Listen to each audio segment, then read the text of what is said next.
Welcome back to my Scaredy Pants series, where I bring you some of the best and brightest indie horror games. This time, it's all about Endless Blue. Originally created for a haunted PS1 game jam a few years ago, Mr. Div, the game's developer, just put up Demo 2.0 on itch. The game's got a creepy atmosphere, environmental puzzles, zombie-like enemies. Oh, and check this out.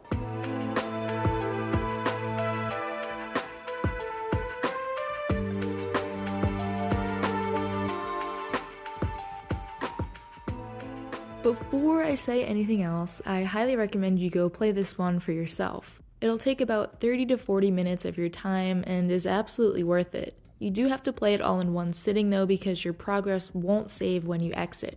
If you couldn't already tell from these door animations, Endless Blue is heavily inspired by the classics like Dino Crisis, which I'm actually not too familiar with. Also Silent Hill, Metal Gear Solid, and I'd imagine the early Resident Evil games. But it's definitely got its own unique flavor going on. I wasn't able to get my PS4 controller hooked up properly, so please excuse my janky movements here. You play as Reina, who's sent to this research facility all the way at the bottom of the ocean and is greeted by no one. Something's going on and it's up to us to figure it out. Now, the original demo just had us poking around a bit, getting the gun, and killing our first monster.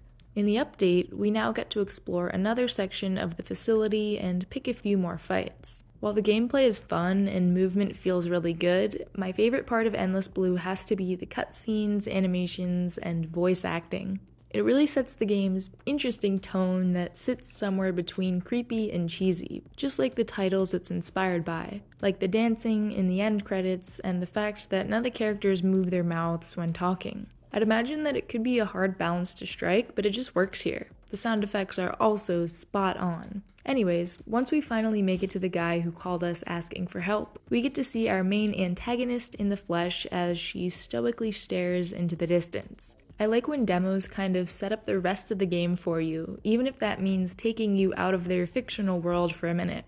When they do things like making you insert disc 2 into your game station to keep playing. Now things are gonna get weird. This otherworldly liminal plane of existence serves as the shotgun combat demo, but it's also home to these creepy mannequins, strange symbols, and a gift shop. You definitely shouldn't try shoplifting anything though. Overall, I really enjoyed this update.